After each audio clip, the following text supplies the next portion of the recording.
What's happening, Hardscapers? This is episode 170 of the How to Hardscape podcast, where we talk about how you can start and grow your hardscaping business. And today we have an I Am a Hardscaper roundtable. This is where we bring back previous guests from the I Am a Hardscaper series, sit them down in a roundtable format, and we've got three returning guests here. We've got Chris from 3 Seasons Landscapes, Greg from Niagara Outdoor, and Landon from Planit Green Landscapes. You can follow all of them on their Instagram handles, the same as their business names there. And I definitely suggest that you do to check out the amazing work that they've got going on over there, as well as just to reach out to connect with them or any of our guests that we have on our show, especially our sponsors. And I would like to thank our two sponsors of today's episode, Inlight Outdoor Lighting. If you need quality outdoor lighting products for your projects, check out Inlight Outdoor Lighting or Inlight Design on Instagram. That's INLITE Design on Instagram, and see the inspiration that you can get from their Instagram page, or reach out to them to start the conversation with them. As well as Cycle CPA on Instagram, they're cycle_CPA, and you can get great educational content from them on their Instagram page. Or if you need bookkeeping, CFO services, or accounting, whatever it might be, reach out to them and get that conversation started. If you mention How to Hardscape, you can get $200 off their package with that. And without further ado, let's get into our roundtable. Today, we're joined by three returning guests for an I Am a Hardscaper roundtable. And we've got three returning guests, all from Ontario, in a very close quarter situation here. So I do really appreciate each and every one of you joining me here. We've got Greg from Niagara Outdoor. Greg, thank you so much for returning for this roundtable. Thanks, Mike, for having us. And then we've got Chris over at 3 Seasons Landscapes. Chris, thank you again for joining us. The last time we did a face-to-face. Now we're back to virtual here. Yeah, thanks for having me again. And then we've got Landon of Planit Green Landscapes. Landon, thank you so much for joining us. Happy to be here. Thanks, Mike. Let's get started here, guys, to kind of give a little bit of context about each of our businesses here.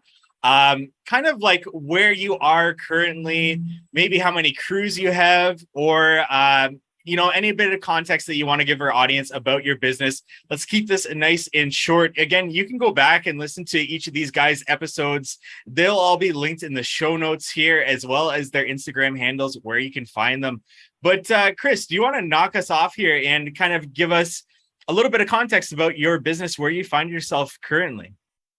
Yeah, so right now, in terms of like employee numbers and capacity, we're somewhere around 25 employees. And with that, we run 4 construction crews, 3 of which are primarily residential stuff, and then 1 of which full-time is commercial and municipal work. Our business is kind of half, larger scale residential stuff and half commercial and municipal work for different municipalities, cities, towns, commercial contractors, that type of thing. So it's kind of funny, like half our revenue takes 3 times as many people as the other half does. But I mean, that's kind of what keeps the wheels turning every day. And then we also do a few other things. We have a contract where we paint and prep fire hydrants for the city of Hamilton. So we have a couple people dedicated to that. We have a few people in the office. So that's kind of where we're at today. Amazing. Greg, on to Niagara Outdoor. A little bit of context about you, yourself, your business there. Yeah, so I'm partners in the business. There's 21 staff.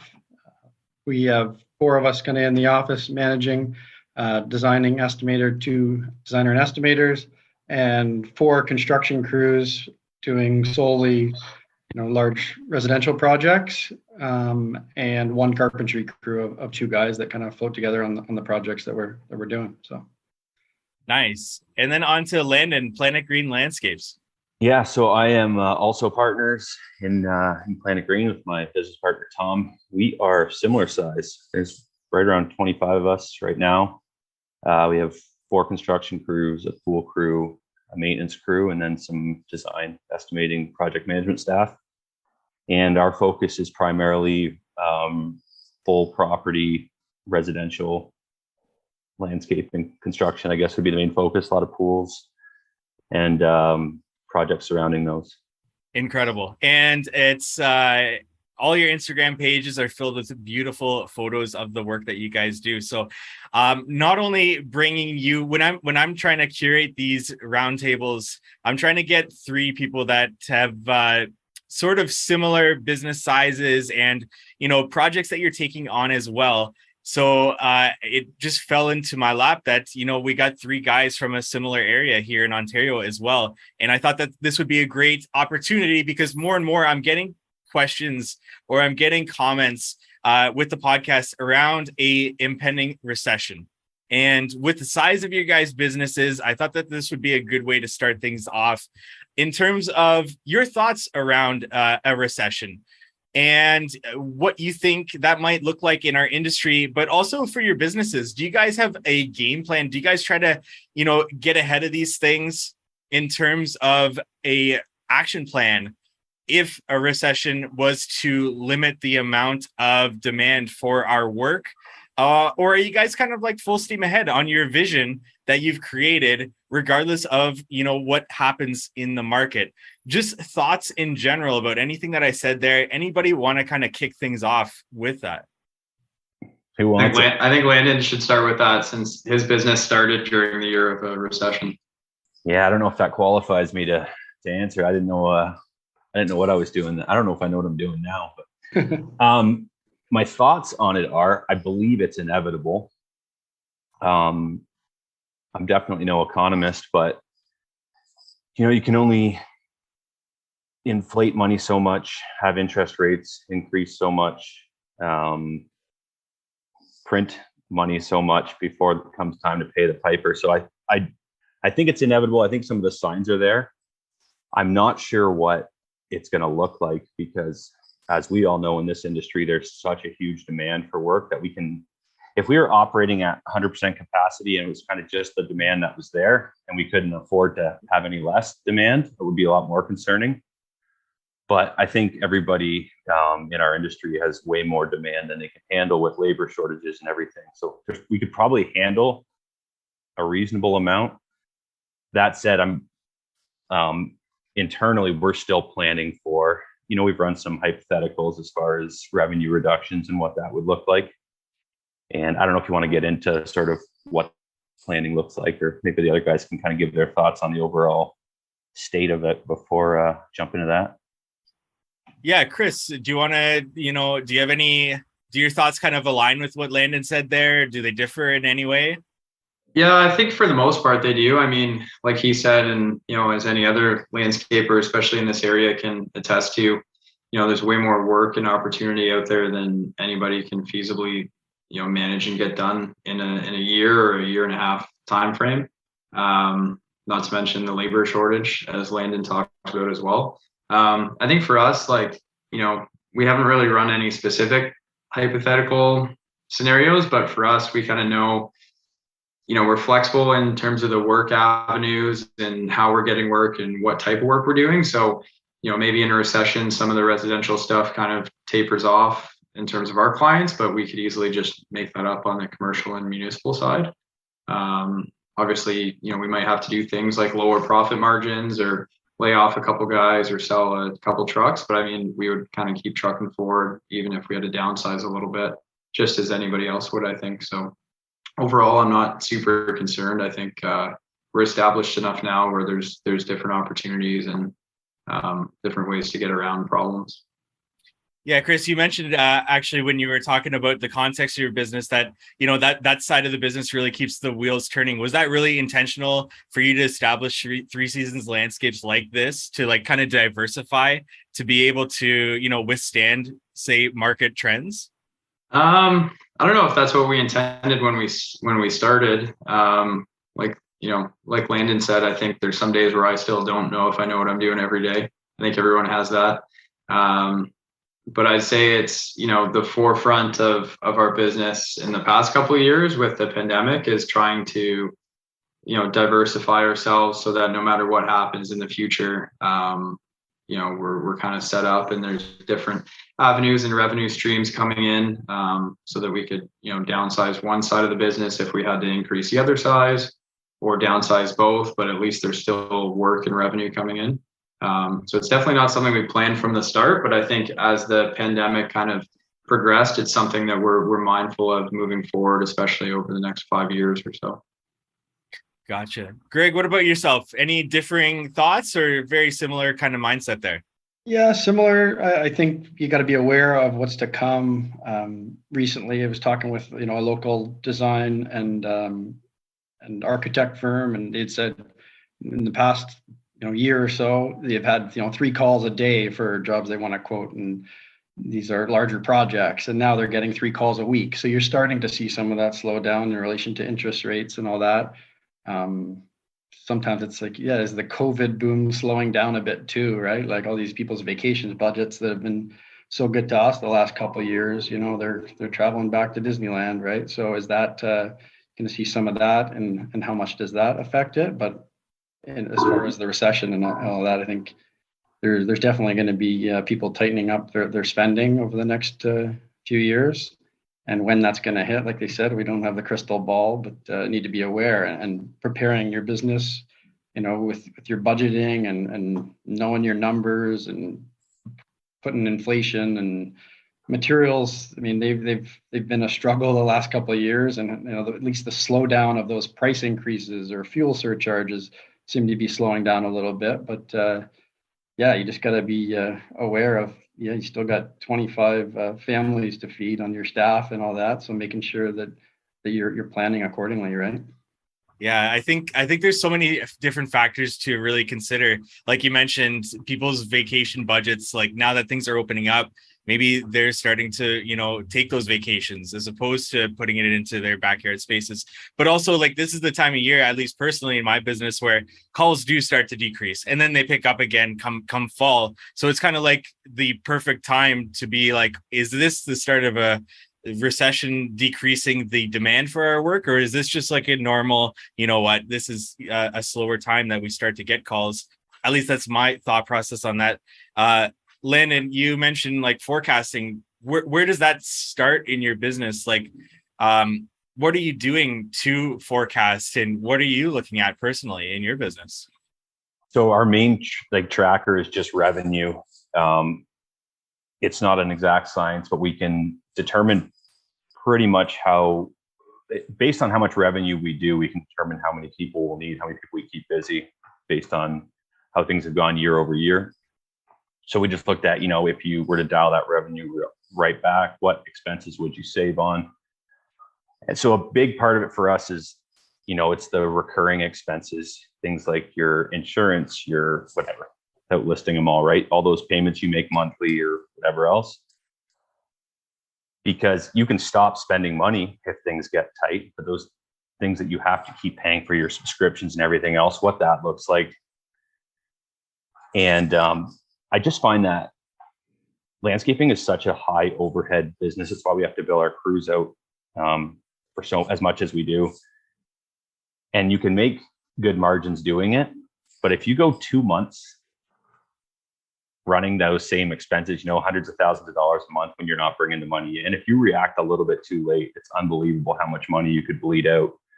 So yeah, without itemizing sort of the entire strategy, I mean, we run very low debt. Our trucks and stuff we have paid for, so we don't really have a lot of monthly payments there. Payroll's obviously the biggest one, and particularly your overhead staff, people that aren't billable. And our main objective would be to keep our people, take care of them. So that's kind of the biggest focus for us is, how bad would things have to get before we have to revisit, how many people we employ. And yeah, it's not something we've spent, hundreds of hours on or anything. It's just, we just run some simulations just to kind of get a sense of it. Because right now it's just so busy, so crazy, unlimited amount of work coming in that the focus doesn't the focus isn't so much as about running tight as it is about just getting things done. And you can get away with spending a little bit too much money. And then I just look at the housing market, for example, obviously a different thing, but when people think there's not enough houses out there, they overspend on them. They're not doing their proper research. They're not doing their inspections, everything else, and things are just flying off the market. And I feel like there's a bit of a correlation between that and what's been happening in landscaping for the last couple of years. People would hire, if they couldn't get the contractor they wanted, they'd hire whoever would show up and do it.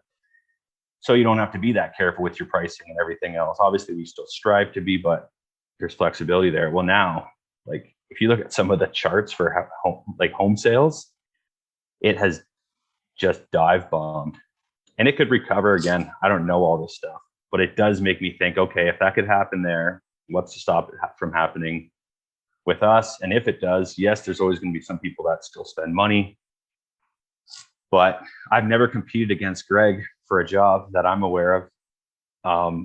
Chris and I, in all our years in business and knowing each other, maybe once or twice we've crossed paths, and then it's usually very, we're just having an open conversation about it. But what happens if there's one job on the table and there's 10 landscape companies that want it? Everybody starts, looking for the way that they can do it the cheapest so that they can get there. If that's what it comes down to for that client, that's what you're going to have to do to try to keep people busy. And I just think that's a kind of light switch that could be flipped, and things that we've never experienced before could happen. Hopefully it doesn't, but that's kind of in the back of my mind. Lots of great thoughts there. And I do think that, actually, I won't get into my thoughts here because Chris or Greg, anything that's, that you're doing to forecast what may happen in your business or financials wise, or even like any similar or differing thoughts that Landon shared there? Yeah, I just build on Landon's point there at the end as far as, so we're geographically, I'm a half an hour away from you guys, and we haven't crossed paths. I got nothing but respect for you. I feel like we're on that similar scale. I see the projects you guys are doing, and inspired to do similar work, and feel like we're almost there, right? So, but when the dust settles and this huge demand slows down a little bit, it's going to differentiate the guys that have just been going out there and doing the work and not having that attention to detail or as professional or whatever it is, right? Like, I think that's going to definitely differentiate the successful landscapers and the ones that aren't, gouging prices or taking advantage of things or just fly-by-nighters. And we've been, we're in it for the long haul. We, take care of our clients and our staff and all that stuff. So I think once the dust settles on COVID or a recession, it's going to really, differentiate the landscapers out there in the industry. Chris, what about yourself? Yeah, I think that's a good point you made. I've kind of always said that throughout the pandemic is like, there's 75 other landscape companies that started just because anybody with a truck and a wheelbarrow and a shovel could probably get 20 projects tomorrow. Because like Landon said, there's a certain time there where homeowners weren't willing to wait or, go through the proper process. They were just, looking to have it done tomorrow type thing because they were all working from home and they just wanted a space right away. So I think sometimes some of those situations ended up in the homeowners hiring less than ideal contractors, and definitely contractors that aren't going to be around for, more than 5 years or something. So I think it will differentiate and separate us in a good way, as everyone was probably separated before. So I think as long as everybody's still has their eye on longevity and growth and taking care of clients, as I know everybody at this roundtable does, I think we'll all be fine in the long run. And I think those smaller fly-by-nighters are going to drop off at some point. But in terms of like planning that we're doing, there's really not too much other than what I touched on before, just kind of, in the back of our minds, having a plan and looking at revenue a little bit. And, I think in October, November this year, we'll have a better sense of what next year will look like. Cause I'm sure like everybody else, we're starting to book lots of things into next year and next summer. And on a typical year, especially in the last 2 to 3 years, by October, November, you can kind of shape up what, half your next year looks like at least. So I think in a couple months from now, we'll be able to see, hey, are we booked into June, July next year, or are we only booked into like April? Because people are scared to spend money or waiting to see what happens over the winter. So for us, I mean, it's, one interesting avenue that we have to kind of judge what's going on in the market in terms of what other contractors are doing is a lot of the public tenders that we bid on for different municipalities. And over the past couple of years, some of those would only have 5 or 6 plan takers, and there might be 3 or 4 bids that were all fairly close. Well, to give you an example, we got results back this morning of one that we went pretty hard after for the town of Oakville, and there was like 19 plan takers and 19 bids submitted, and we were third, I think. But the low bid was like less than like 30% of the second guy's price. So we were all at like 275K or something, and this guy was down at like 60K. So it's like, we always judge that as well. Like, how hard are these smaller companies willing to go at stuff, and how much money are they willing to lose to keep their guys busy? So on that side of things, we're definitely seeing more and more of that every month that goes by. So there's definitely some companies out there that are short of work, or realizing they're going to be short of work, and they're trying to, buy all these jobs to at least keep their guys busy. So something's coming. I don't know what it is or who it's going to affect, but we're just kind of taking it day by day. I'm not as excited about that commercial job I just landed for 60K this morning. That's really interesting insight, to be honest. And you touched on the contractors that have been able to get any type of job during these past 2 years. And just because I started my business and still do have a good foot in the repair maintenance side of things for hardscapes, the number of backyards that people have reached out to me that are just disasters because either the contractor's gone out of business, they got way in over their head. Those leads have skyrocketed for me. So I think, there's going to be still tons of work, regardless of if we go through a recession or even on the other side of a recession. The amount of poor quality work that demand kind of couldn't the good contractors couldn't really take on has just been really sad to see, at least in the areas that I service there. Debt came up when one of you guys were talking.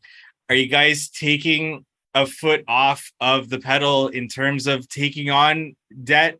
Are you guys in general just debt adverse? What are your feelings around debt right now with what may be coming up there? And I'll kind of reverse this order here. Greg, do you want to kick us off in terms of your debt strategy right now, your thoughts around debt right now? Has it changed because of a recession possibly coming?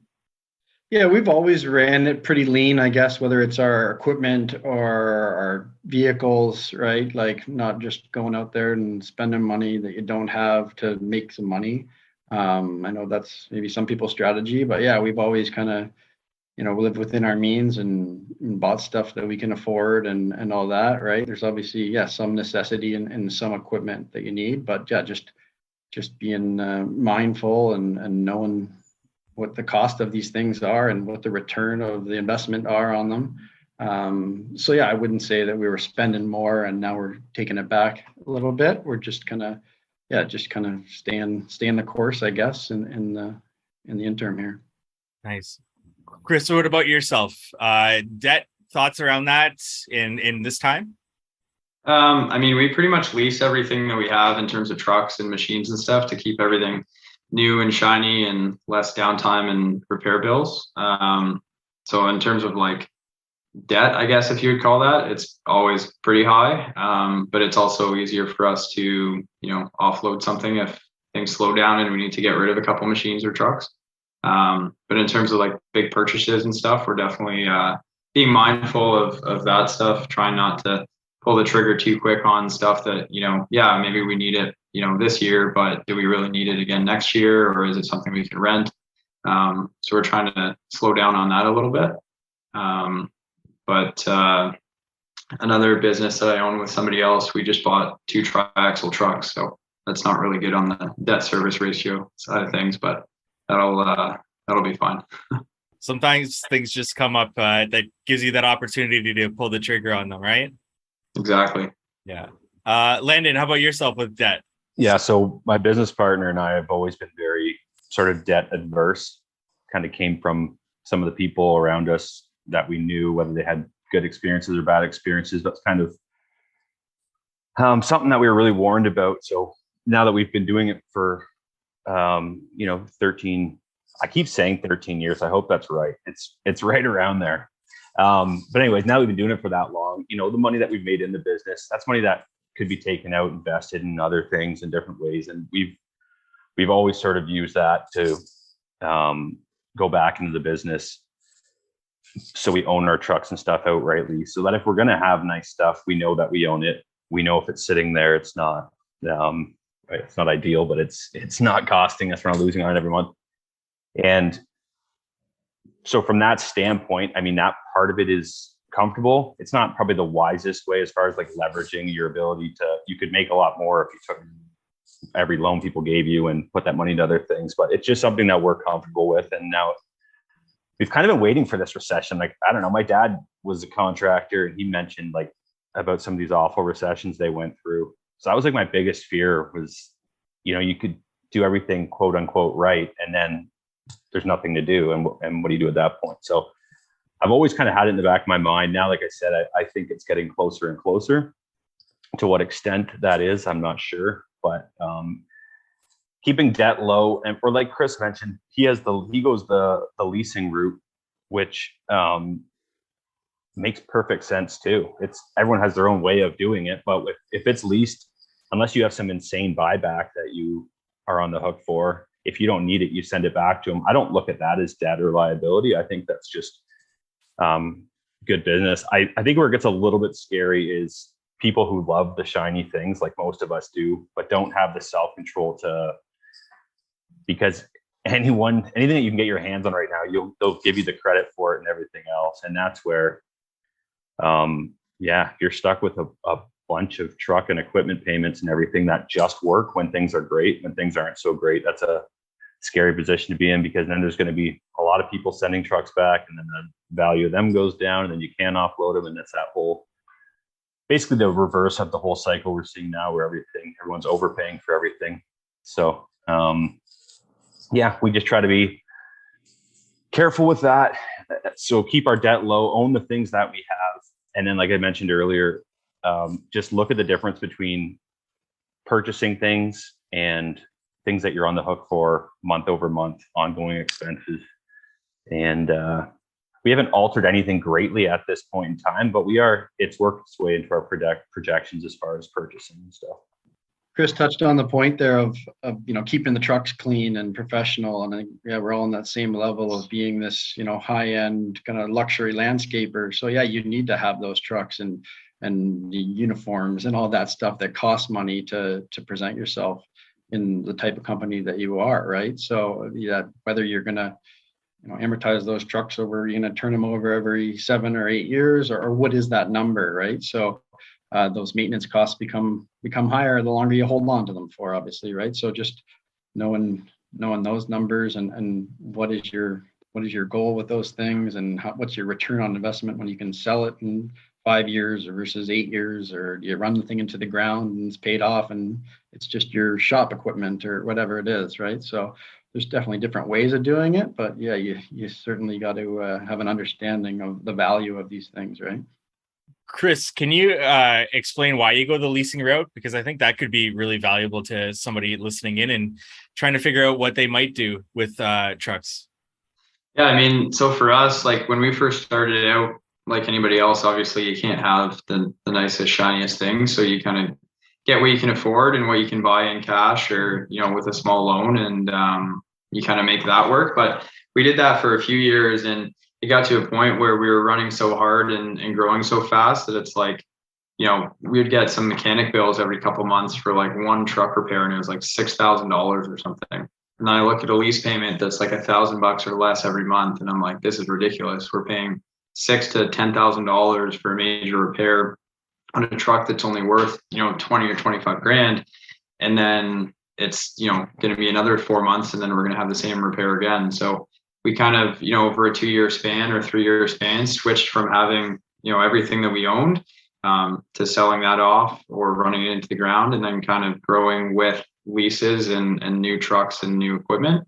And basically my standpoint on that and why it's good for us is because after 5 or 6 years of having like a landscape dump truck or my pickup truck, it's probably going to be at the point where, we don't want it because it's going to start accumulating large repair bills, or it's right at the point where it still has a ton of value for resale purposes or to give to somebody else. And then we can get something new that's still nice and shiny, but has, 0 kilometers on it, or the newest one with different features or whatever. In terms of trucks anyways, and in terms of machines, it's kind of the same thing. Like, it's almost an investment for us where, we're pretty heavy on the lease payments for a few years, but then, as it gets towards the end and you buy it out, or, you're done paying for it, basically then we can reassess our business. And, let's say that we had a bunch of wheel skid steers and, now we need all track machines. Well, we can kind of end those leases, get into something new that's more suited for our business at that time, rather than being stuck with a piece of equipment that we've invested all this money into over the years and repairs and stuff, and we feel tied to keeping it. So it kind of helps us, manage growth and expectations and kind of be flexible in terms of the type of work we do. And to be honest, it's just nice not having to worry about trucks or equipment or breakdowns or anything.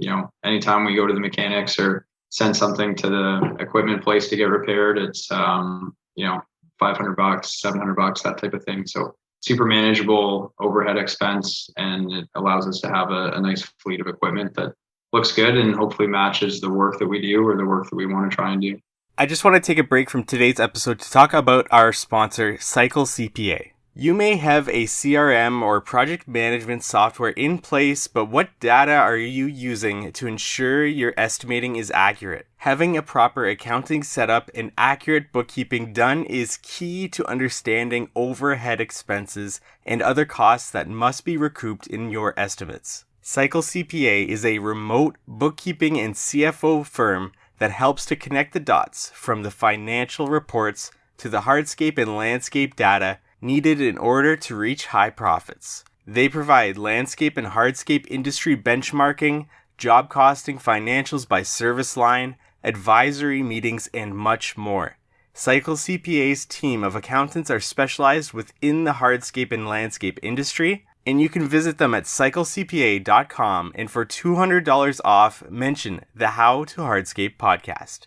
Now back to our episode. We also want to say thank you to Inlight for sponsoring today's episode. Did you know that one of the easiest ways to grow your hardscape business and increase your revenue is by incorporating low voltage outdoor lighting to your projects? Using lighting can take your projects to the next level, make you more profit, and add that wow factor and make your business stand out. As a professional hardscaper, we know you need reliable and high quality products to avoid callbacks and wasted time on job sites. That's why Inlight offers some of the highest quality lights and is the quickest system to install on the market. Their patented Easy Lock connector ensures that lighting will be the easiest thing you install every time. No heavy lifting, no massive machinery, just plug and play. Not only that, but Inlight also provides many educational resources like online and in-person training, installation videos, unbeatable customer support, and more. Everything you need to successfully take your business to the next level with outdoor lighting and beyond. It's one of the many reasons why I stand behind Inlight and many other companies that provide these educational resources to their clients, to contractors, and to help us grow our businesses. So for more information on how Inlight can help grow your business, check them out on Instagram at Inlight Design. That's at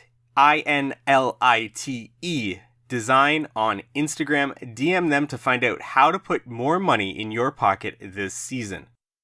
I'm just gonna ask this question and let anybody who wants to take it on, because I don't know, but do any of you guys really take a hard look at the clientele that you're taking on in terms of like what they do personally, in terms of their careers? Just thinking like which careers are a little bit more recession proof, or which people are actually paying for these jobs in cash rather than taking out loans, because perhaps those people taking out loans won't be in the same ability to be able to take that loan out, say a couple months down the road if things start to get really bad? Do you guys take a hard look at the clientele that you're typically serving, or is that more so something that I guess I'll just ask, what are your thoughts around that in seeing the people that you're actually servicing in your business? We're all too polite just to start talking, eh? I'll go if nobody else is jumping in first. I mean, I think we always pay attention to some degree to your demographic that you're serving. As far as who you target, like when I picture things going south, just because we keep talking about this recession. So we have a lot of clients who are doctors, for example, and they're obviously not worried about a recession. They've got their guaranteed jobs and everything else. We have some clients who are business owners, varying degrees, depending on what industry. Like to actually look, okay, this guy is in the plastics industry. This guy's here, and look, it's not so much like that.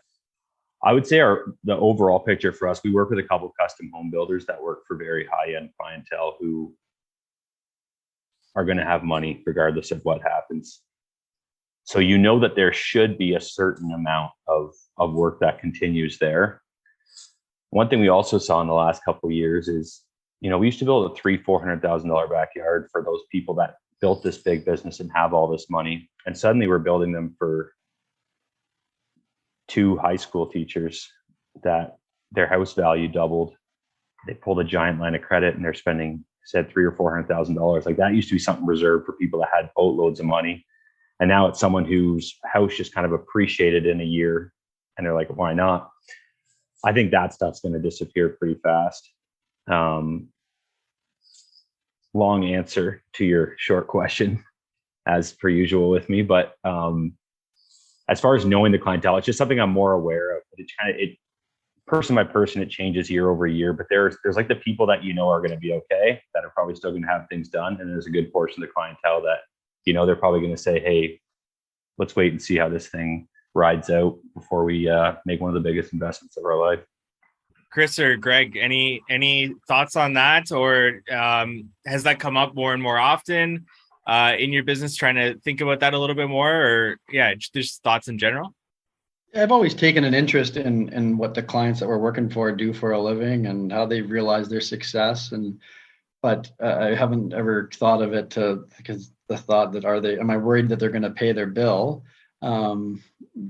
I think Landon had a good point there. Yeah, whether it's the housing market or what's allowed these people to obviously frugally spend on their backyards.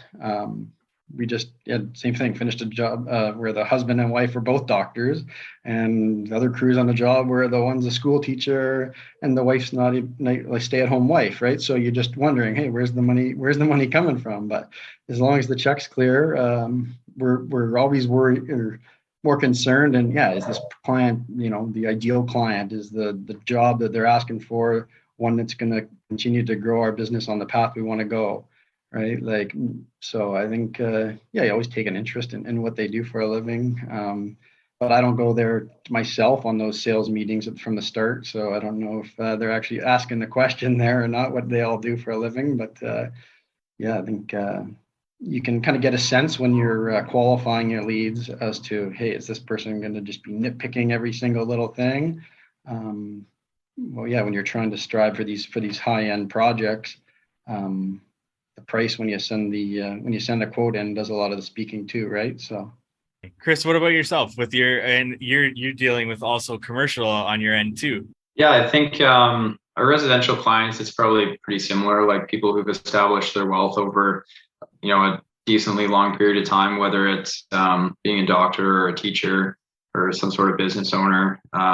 I find that most of the clients we work for and the referrals we get from them, they're all pretty similar. I mean, it's all people that are 30 or 35 to 55 years old, who've built businesses since they were younger, or maybe they came into some family money and used that smartly in terms of investments or something. I feel like most of our residential clients and people that we hope to work for in the future, the only thing I could see happening in the future, or even a little bit right now on a couple projects that we have for the fall, is these people are still going to do something. Maybe they're still going to do a pool, a cabana, a patio, but maybe they scale back on the outdoor kitchen, or they scale back on the fire pit, or like the landscape lighting. So they're still going to spend money. I think they always will. They're just going to be a little bit more budget conscious of like, hey, this is our budget. We don't really want to be too much over it. So let's scale back on all these options and extras that are kind of like the nice to haves per se. Because one thing that we saw over the past few years, and I'm sure everybody else here did too, is like every client was doing like everything possible. It's like, we want lighting, irrigation, kitchens, pool, hot tub, like any option you can have in your backyard. Like they were just, yep, let's do it. Whereas now, everything's still going ahead, but I think stuff we're booking into next year, we're seeing a lot of like, well, let's sign up for the main stuff and we'll let you know on the outdoor kitchen or the landscape lighting or something in the spring as we get closer and see how things are. But we definitely do vet our clients a lot. I think like anybody else here, you get that vibe if you want to work for those people or not within, the first 30 seconds of talking to them. And maybe some follow-up emails after you send the quote. But, most of our clients, I think, are pretty similar demographic to everybody else here. On the commercial and municipal side, it's a little bit different because we're, kind of trying to develop relationships with as many different local municipalities as possible.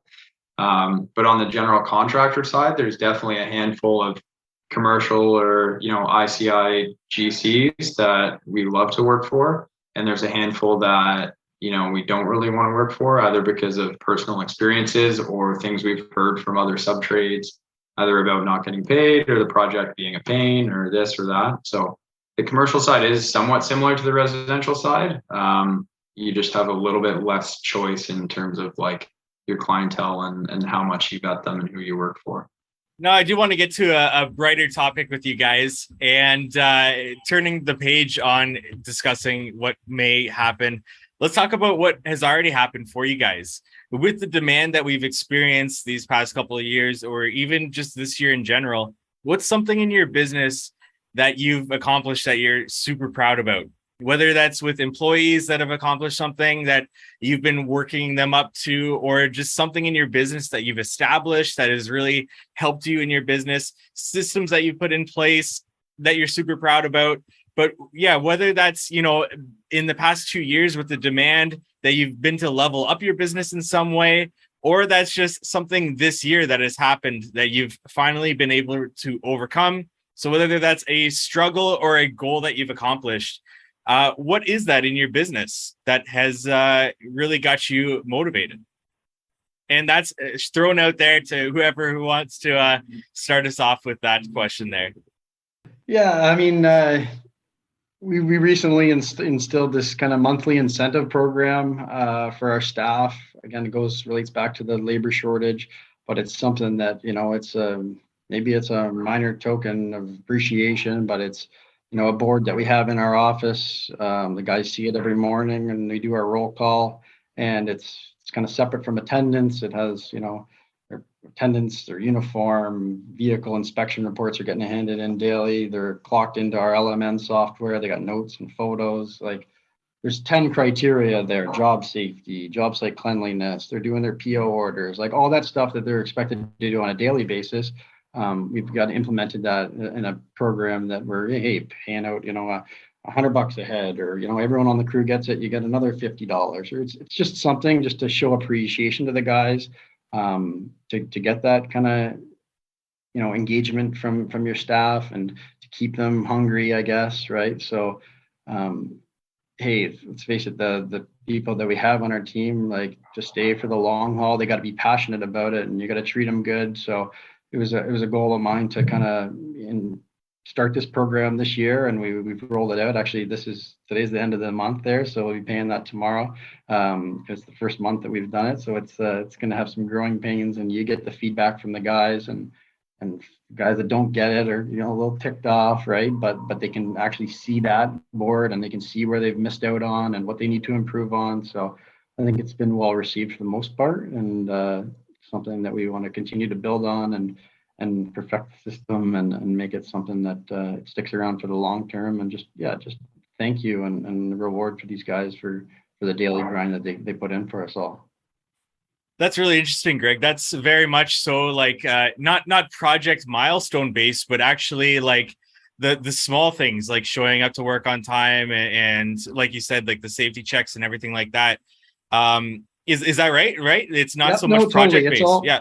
yeah. So then they would have their kind of, year-end kind of annual bonus that's based on, our company's profit and, their individual performance on their job.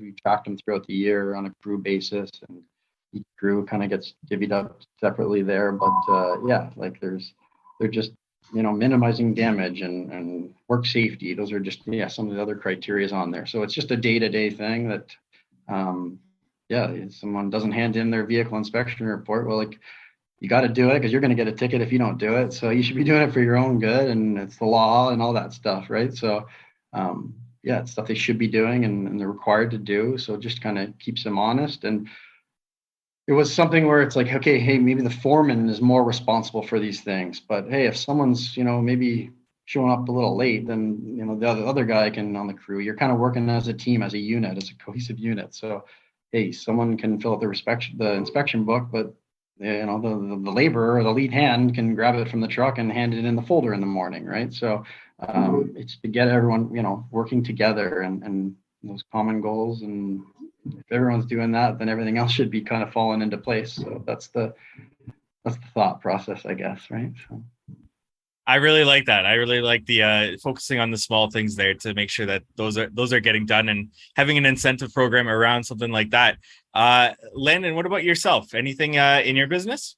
I was listening to what Greg was saying there. I think it's really cool. It's a great idea. I think most companies try to incentivize in different ways, but something that organized, and talk about it being little things, but the way you do little things is the way you do big things. So I think it's a really cool idea. I can see that being well received for ourselves. I mean, to say, is there something like that really proud of?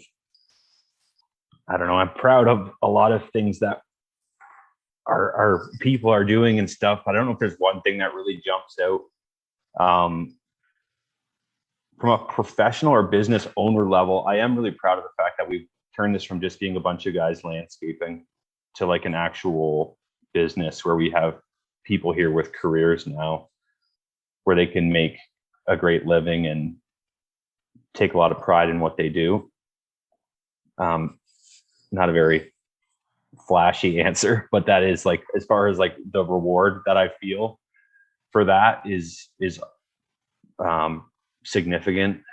And then just the overall, we've got just some unbelievable people here who just want to be great, and seeing those people get better, pushing designs to the next level, build quality, everything else, the client interactions.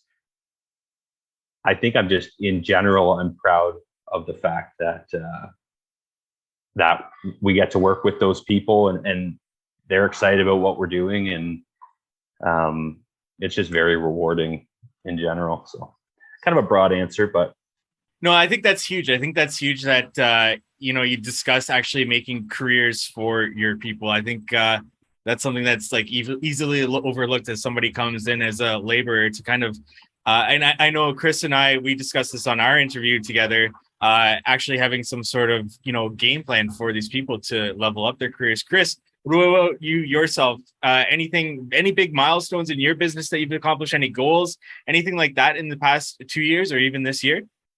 I think similar to Landon, like in general, I'm just really proud of everybody here and how we've been able to grow over the past few years and continue to grow. I'm proud of what guys are able to do and see them learning every day and excelling in different things. Specifically, I think I'm kind of proudest of how we've been able to transition from, kind of just a residential landscaper a few years ago into like, a lot of our business now is doing stuff for different cities and doing stuff where we can really help out communities and see the impact of, creating a new park development where there wasn't one before, and seeing how all the kids in the neighborhood love it, and really helping the different areas and demographics that are in some of those different areas. So I think I'm kind of proud of like where we've come from and where we're headed to over the next few years. just some of the cool and neat projects we're given the opportunity to do, for different cities and different communities. And it's neat to just be able to drive by stuff every day and reminisce on, oh, we built that 2 years ago and it's going to be here for another 75 years or 50 years. So kind of build those like legacy projects where, it's somewhere I can take my kids in the future and kind of explain the process of how we built it and see everybody else enjoying it. And I want to lots of like employee centric answers from you guys, from incentive programs to like creating careers for these guys to even taking pride in the community around you and where you're working. So with the labor market the way it is, I want to ask each of you guys, why would somebody come work for Niagara Outdoor? Why would somebody come work for Three Seasons Landscapes? Why should somebody come work for Planit Green Landscapes? Like what I guess, yeah, I'll just leave it as simple as possible to let you guys kind of take that away and provide an answer to that. Like, what is it about your businesses that you think you've got a great place for employees to come work for you, whether that's like a roadmap to a career and what that might look like, or whether that's, something as simple as, taking pride in the work that you do, as I know all three of you do in the businesses that you've created around them. And I'm specifically asking you three guys this because you do have those, 20 plus employee businesses. So it's evident that with the time that you've been around, you've been able to retain employees. So there has to be a good reason to come work for you guys. Greg, do you want to kick things off here? Why should somebody come work for Niagara Outdoor? It's funny because we had this exact conversation with like two of our foremen, or it was one specifically yesterday because it was a rainy afternoon and they finished up early and they came in the office and we're doing some planning meetings and we straight up were having a conversation. And then we asked them like, we're working on budget and, making sure everyone's getting a healthy raise and stuff for next year. And we said, Mark, what keeps you here? Why are you not going somewhere else and making $45 an hour being a foreman rather than the 30 and change you're making with us, right? Like, and some of the answers that we were getting was that, yeah, you treat them like family and they feel appreciated. They realize that, hey, you could maybe go somewhere else and make some more money and get a pension and I think some of the things that he was saying was that he's seen the growth that we've had. He's been with us. This particular guy's been with us for 7 or 8 years and been a foreman the whole time. And he's seen the growth of the equipment and the vehicles and the job sizes and scale of the projects.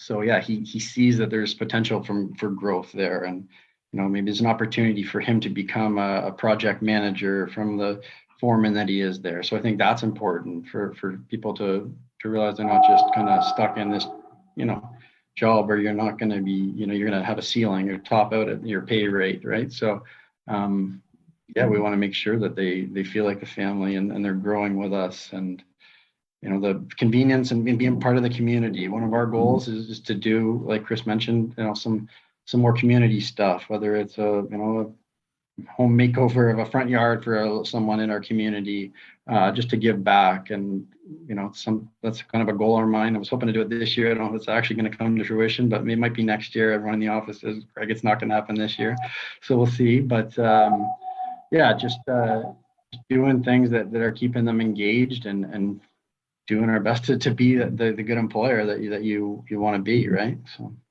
And rolling out programs like that incentive program, I'm sure is something that, I always like talking about incentive programs because you can, create an environment for employees to want to be better and to gamify it sort of to make them seem like, if they check mark the boxes, they reach a milestone with that. Is that visual for them to see where everybody's at, Greg? They're that incentive program like daily for them to like check off a box, or how do you make that? Yeah, it's got it's a big board and it's got magnets on it, and it starts off the month and everyone's got for all their criteria. Everyone's got it. Everyone will have it fresh tomorrow, being the first. And some guys are joking, oh, this feels like we're in kindergarten or something like that, and I'm getting stars. But I think the feedback we've had for the most part, the guys understand. Hey, there's stuff you're asking is stuff we should be doing in the first place. So hey, the fact that you're rewarding us or giving us a little extra is great, right? So, yeah, it's going good and going good so far, I'd like to think. Nice. And Chris, what about you yourself? 3 Seasons Landscape. Why should somebody come work for you? I think it's pretty similar to what you just said there.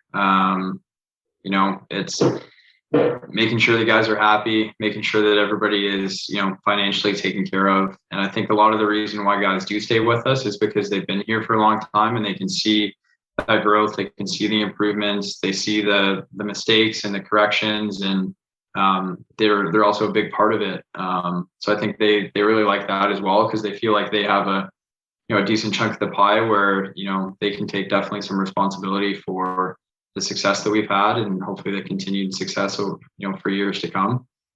So I think they just want to be a part of that and see how everything plays out. And they've been able to see that, kind of similar to what Landon said a while ago. We kind of started as just a bunch of guys, landscaping. And now it's kind of a business where we can offer people careers. And, if you want to be here for 5 years, great. If you want to be here for 25 years, great. Because we're not going anywhere, and we're going to continue incentivizing things, hopefully. And, it's a big family. I mean, a lot of our employees, thankfully, have come from referrals from other guys we've had, or referrals from past clients, or that type of thing. So they're already kind of pre-screened or vetted, where we know we probably want them on our team. So then it's just about interviewing them and offering them something that's going to secure them to being here versus somewhere else. But I mean, anyone around us in the Ancaster, Hamilton area, for the most part, like, of companies that are a similar size, like any of us are basically the same, right? Like, we have the same incentives, we have the same pay rates roughly, we do similar quality work for the most part. So it's tough to distinguish between some companies around here. So I don't know what the benefit is of working for us versus, either of you guys or 5 or 6 other similar companies. But I can kind of just say, that we've been able to retain pretty much everybody that we want to retain. So hopefully we continue finding a way to do that. And then on to Landon there. I had a lot of time to think about this, and I still don't have a great answer for you. One thing that sticks out to me is when we interview people love to tell you all the things they can do, and I ran this and I can do this. And we always tell people, like, you're not going to fool us. You might fool us right now, but long term, we're going to know pretty quickly if you are who you say you are. So, like, the all-stars separate themselves very quickly by their timeliness, their attention to detail, willingness to learn, all those things. So I would say a reason, or a person who would be a good fit at Planit Green, or who we'd like to have, is someone who's just serious about being excellent, because we recognize those people and reward them accordingly. We don't, spread it all, give everyone the same, and we know who our contributors are, and we make sure they're well rewarded for it. Which is getting harder to do these days because it's not very politically correct to not hand out trophies to everybody. But I think that would be the big thing. We value our people a lot, and we aspire to be excellent, and not everybody does. A lot of people just want to, and I'm not talking about other companies. I'm talking about individuals looking for work. A lot of people are looking for the easiest way to make a buck, somewhere to show up, or whatever everyone's hiring. If you enjoy landscaping and you want to work hard, work smart, and hone your craft and be really good, have a chance to advance, those are the people that they're not worth, 10% more than an average employee. They're worth twice as much.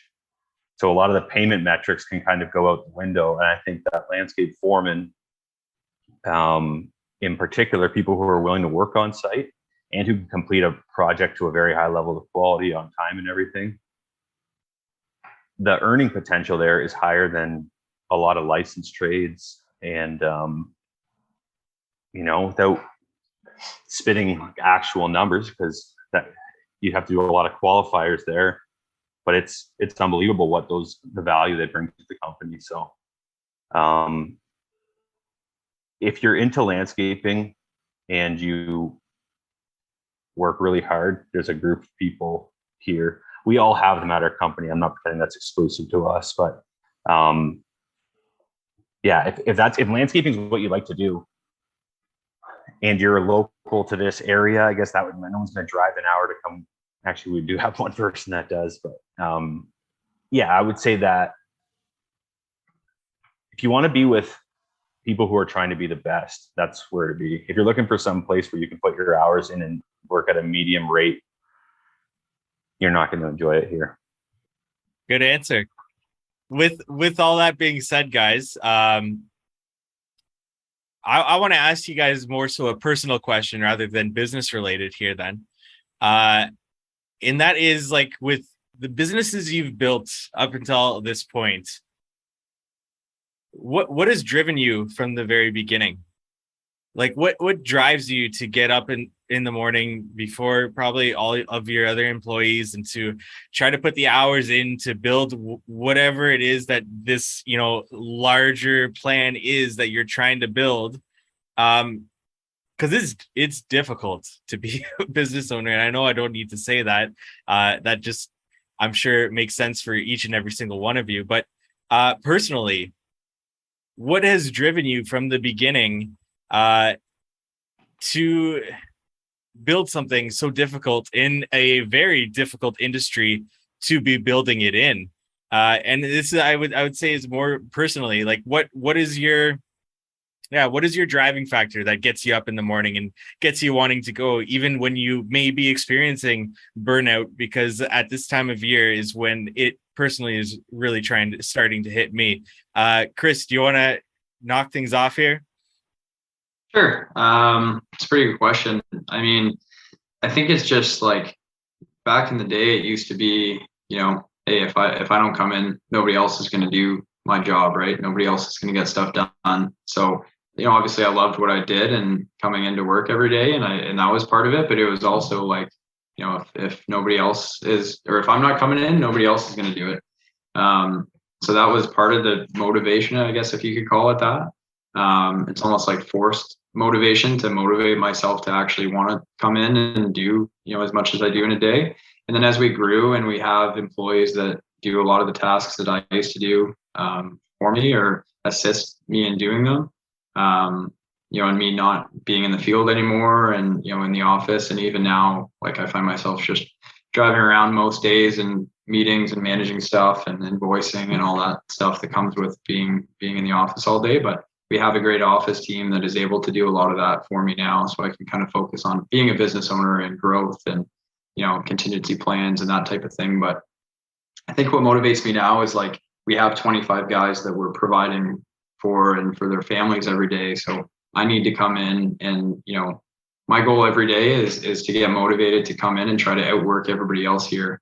Because, all of them would definitely be willing to try to outwork me. And I try to not make that happen every day and try to do more or do better than anybody else to try to keep motivating myself and motivating everybody else to come in. Because I feel like if I can, stay motivated and energetic and happy every day and stay positive about things, even when, we have bad weeks or bad days, then other people are going to be motivated enough to come in. And where we're at now as a business is like, it's more important for me to motivate other people than it is to motivate myself.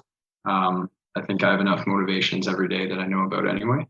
But, it's fun. I love what I do every day. I love owning a business and owning a few different businesses that have different end goals. But yeah, I mean, I just, I love coming to work every day. I wouldn't want to be anywhere else. Landon, what about you yourself? Well, you said it's a personal question. So, I mean, I'm a Christian, so I do believe that it's my God-given calling to get up and work every day and use the abilities I've been given. So I think it probably starts there. I think my motivation has also probably changed a bit over the years in different ways. Now that I have a family, it's very obvious to me that I want to provide for them financially, but maybe more so like just as an example of what good work ethic looks like, how you treat people you work with and who work for you. And also, as we've all referenced how much we appreciate our employees and stuff, when you do appreciate your employees and you see their strengths and abilities, that kind of weight or realism that weighs on you, that if you're not doing your best, you're holding them back from doing their best as far as providing opportunities and everything else. And it can be a bit of an overwhelming thought when you think about the fact that you have these employees, we all talk about, we're similar size. Uh-oh. Am I still here? No, I don't know what happened. I can't see you guys, but we can hear you. Perfect. That's all that matters. No, I was just saying that it's been, I don't even know what I was saying, but I'll just start a new tirade. I was thinking about the other day how like I haven't worked for somebody for 13 years. So you forget what it's like to be an employee, essentially. And we reached out to some of our main people and asked them a bunch of questions just to try to understand that again, because you can take a lot of things for granted. So when you value those people as much as you do, you see their abilities. I think I was mentioning how it's so humbling to think about the fact that, you know, whether it's 2 employees, 20 employees, or 200 employees, these are people that have made the decision to show up to work every day to help you build your dream. And there's a ton of responsibility that comes with that, which is a huge motivator for me. And then just as far as I love beautiful landscapes, whether it's the design portion, the actual build, the finished project. I think it's something that we're all pretty passionate about here. That's what excites me and motivates me every day. And you know, I see work that Chris is doing, and he's a young guy building a big business. That's very motivational to me. Greg is him and his partner have an amazing business, building beautiful jobs, outside the box thinking, cool designs. That's very motivating. So I kind of comes from all different angles, but I think wanting to use your abilities and be excellent at what you've chosen to do in life is like the ultimate sort of, or overriding motivating factor for me. Excellent answer. And on to Greg there. Greg, what drives you? Yeah, my wife and the people in my office are going to probably say it's a flaw, but they're always, you know, I'm a people person trying to keep everyone happy, right?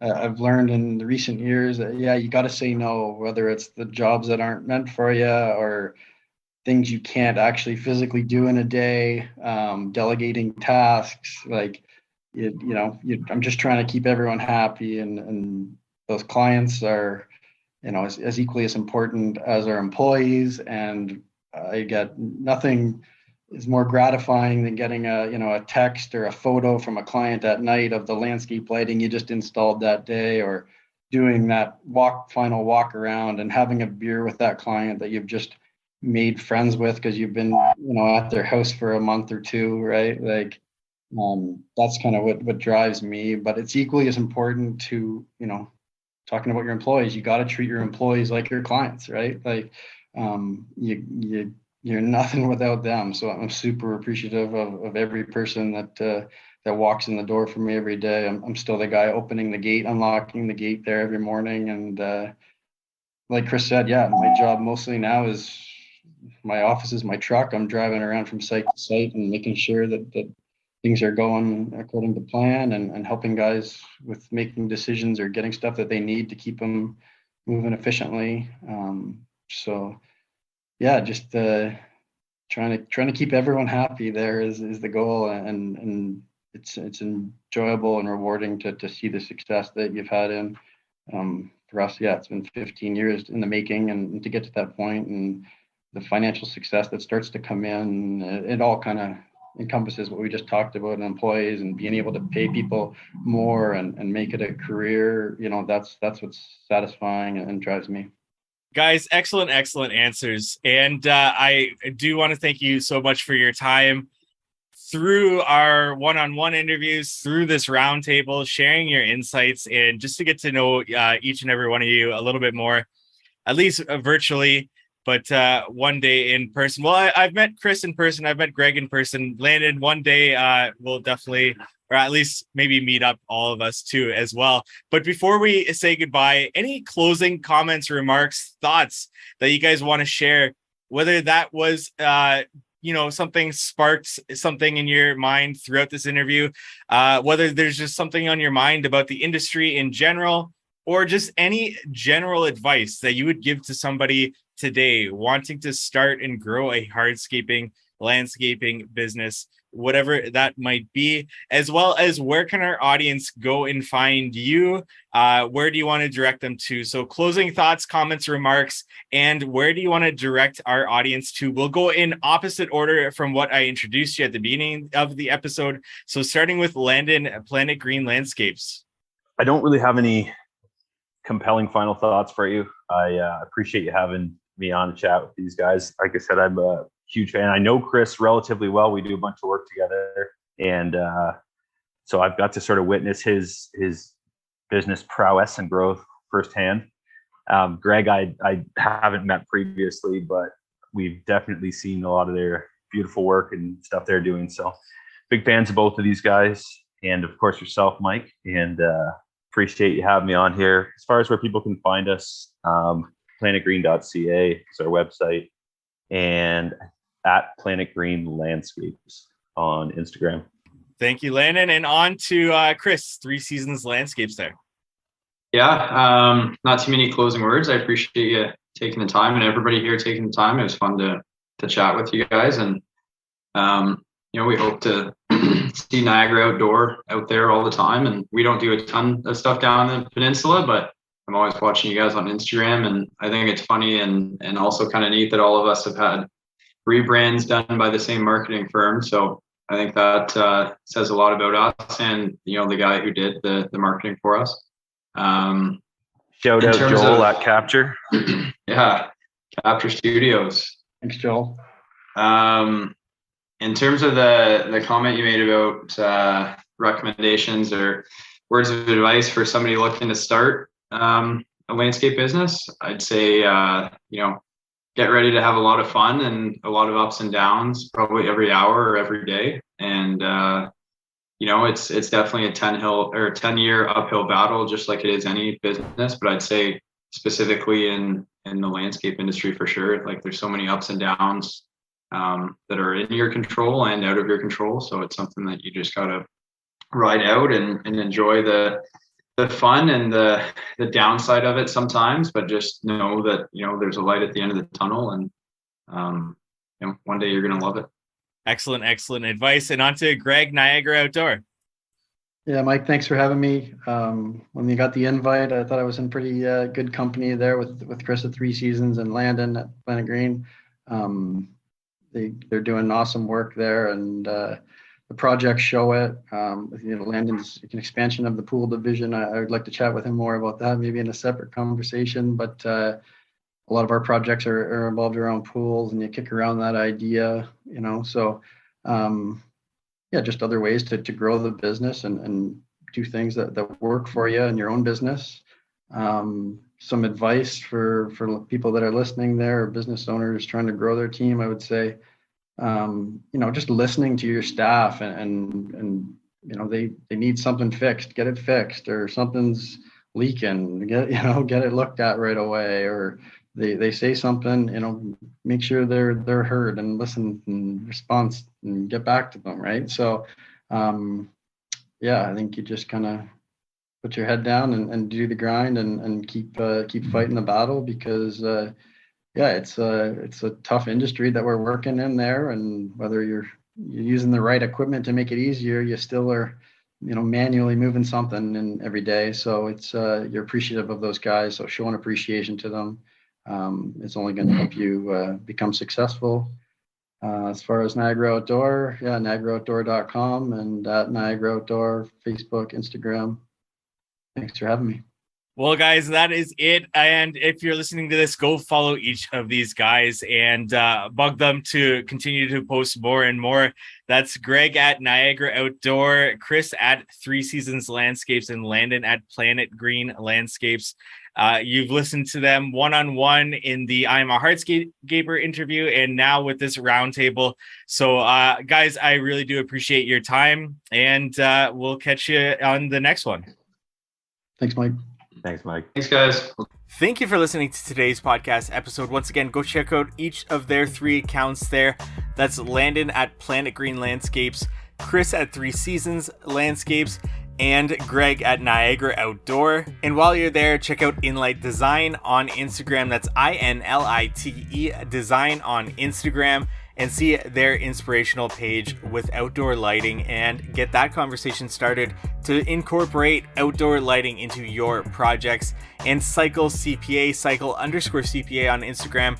And if you need bookkeeping, CFO services, or accounting services, whatever it might be, reach out to them, get that conversation started, and mention the How to Hardscape podcast to get $200 off your package there.